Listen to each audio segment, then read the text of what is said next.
Bonsoir à toutes et à tous, heureuse de vous retrouver cet après-midi pour faire le tour de l'actualité internationale. Au sommaire de ce journal, Bénin, premier signal d'apaisement entre Cotonou et les pays de l'Alliance des États du Sahel après l'investiture de Romia Wadaï. Sénégal, le président Bassirou Diomaye Faye annonce la création de son propre parti politique. Et puis en Afrique du Sud, plus de 3400 soldats déployés pour sécuriser des marches sur fond de tensions liées à l'immigration. Mesdames et messieurs, rebonsoir. Le Bénin affiche sa volonté de renouer le dialogue avec les pays de l'Alliance des États du Sahel. Lors de son investiture, le nouveau président béninois Romia Wadaï a tenu un discours d'ouverture en faveur d'un apaisement des relations avec les pays voisins, notamment le Niger. La cérémonie s'est déroulée en présence du premier ministre nigérien Ali Mahaman Lamine, un geste perçu comme un signal positif pour le réchauffement des relations diplomatiques entre les deux pays.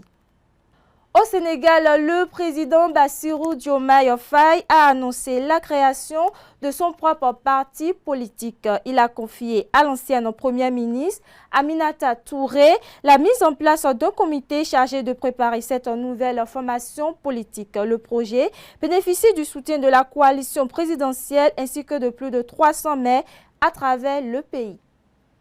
En Afrique du Sud, plus de 3400 militaires ont été déployés pour renforcer la sécurité à l'occasion des marches liées aux questions migratoires. Selon une lettre du président Cyril Ramaphosa rendue publique vendredi, cette opération est en cours depuis le 28 juin afin de maintenir l'ordre public et prévenir tout débordement. Reportage à suivre.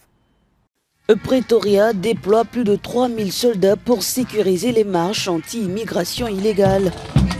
Selon une lettre du président Cyril Ramaphosa rendue publique vendredi, 3405 militaires de la Force de défense nationale ont été déployés depuis le 28 juin pour un coût estimé à 54,6 millions de rands, soit un peu plus de 3 millions de dollars.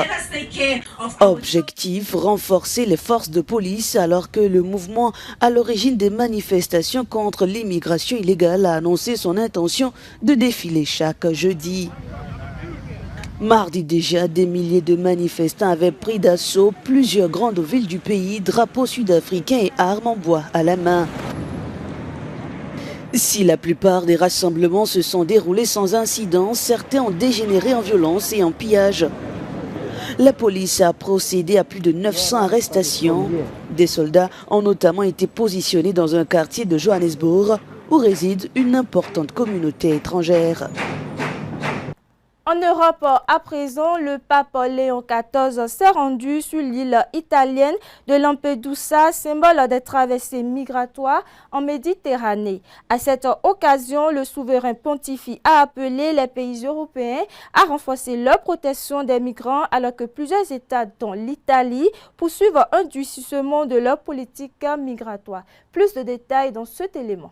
Vient rappeler l'importance du respect de la dignité des migrants dans une île qui connaît bien cette problématique, car Lampedusa est devenu l'un des symboles des arrivées massives de ces migrants qui fuient l'Afrique, qui fuient la pauvreté et la violence en Afrique et au Moyen-Orient et qui risquent leur vie dans cette traversée très dangereuse de la Méditerranée. Ces 5 dernières années, près de 290 000 migrants ont débarqué sur cette île. Lampedusa constitue le principal point d'entrée en Union européenne à partir de la route de la Méditerranée centrale. Pendant cette visite, Léon XIV marche sur les pas de son prédécesseur, le pape François. On se souvient en 2013 quand François avait réalisé son premier déplacement hors de Rome ici à Lampedusa.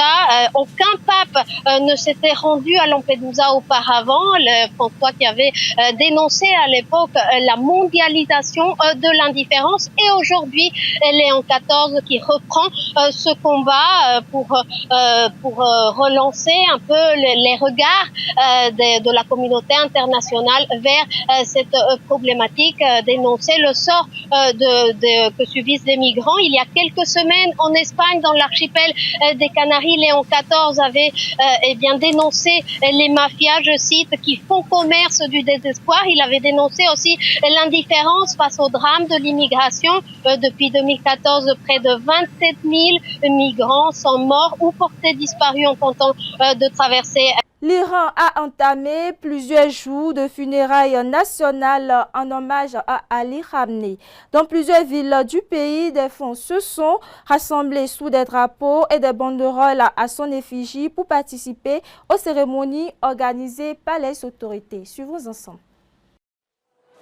Des milliers d'Iraniens ont commencé à affluer ce samedi pour rendre un dernier hommage au guide suprême Ali Khamenei lors de funérailles nationales à Téhéran.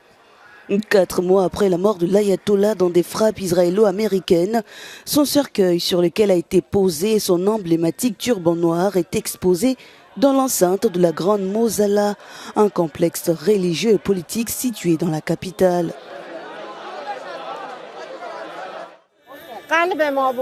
L'imam Khamenei était notre cœur, notre père, notre tout. Je n'arrive toujours pas à croire qu'il l'a tué. Nous n'aurons pas de repos tant que nous n'aurons pas vengé sa mort. Les autorités iraniennes ont affirmé attendre entre 15 et 20 millions de participants rien qu'à Téhéran pour ces funérailles qui s'annoncent comme les plus grandes de l'histoire en Iran. Nous essayons de mener à bien sa mission. Nous ferons tout ce qui est en notre pouvoir sans ménager nos efforts. Nous sommes ici pour cela tant que nous vivrons et si Dieu le veut, notre vie s'achèvera par le martyre. L'événement qui doit se dérouler sur 6 jours se veut une démonstration de force en pleine négociation diplomatique entre les États-Unis et l'Iran après leur signature le mois dernier d'un accord cadre pour mettre. Et puis nous terminons par cette actualité. Les États-Unis célèbrent les 250 ans de leur indépendance. Ces festivités interviennent dans un contexte de forte diffusion politique. Le président Donald Trump entend occuper une place centrale dans les célébrations organisées à Washington, suscitant de nombreux commentaires sur la portée politique de cet anniversaire historique. Suivons plutôt. Difficile de dire quelle trace laissera Donald Trump dans l'histoire. Mais une chose est sûre, le président fait tout pour marquer la capitale américaine de son empreinte. Quand il lance les festivités du 250e anniversaire de l'indépendance des États-Unis, le président parle assez peu du pays et de son histoire, mais évoque longuement les nombreux chantiers qu'il a lancés à Washington. Nous voulons construire à nouveau et rêver à nouveau. Le rêve américain est de retour. Pour notre 250e anniversaire, nous allons nous aussi bâtir de nouveaux monuments pour la grandeur de l'Amérique, qui serviront à chacun des futurs présidents. Le projet le plus pharaonique lancé par l'ancien magnat de l'immobilier, une salle de bal de 8000 mètres carrés à la Maison-Blanche. Un chantier chiffré à 600 millions de dollars, dont une moitié d'argent public, pour lequel une aile entière de la résidence présidentielle a été démolie. Autre construction titanesque en prévision, un arc de triomphe, largement inspiré de celui construit par Napoléon Ier à Paris. Dans sa fièvre transformatrice, le président ne rencontre pas que des succès. Un juge a retoqué sa décision de rebaptiser le Kennedy Center en Trump Center, et nombre d'observateurs critiquent un culte de la personnalité digne des régimes autoritaires. C'est l'un de mes endroits préférés à Washington. Et j'ai eu le cœur brisé quand j'ai vu tout ce qui se passait avec son nom affiché dessus. C'est ridicule. Autre échec, la rénovation du bassin du Lincoln Memorial. Donald Trump a demandé à ce que le fond du bassin soit repeint du bleu du drapeau américain. Problème, des algues ne cessent de coloniser l'eau, éternisent donc le rêve de grandeur du président bâtisseur. Mesdames et messieurs, ainsi s'achève cette édition. Merci de m'avoir suivi et belle suite de programme à tous sur Ezra TV.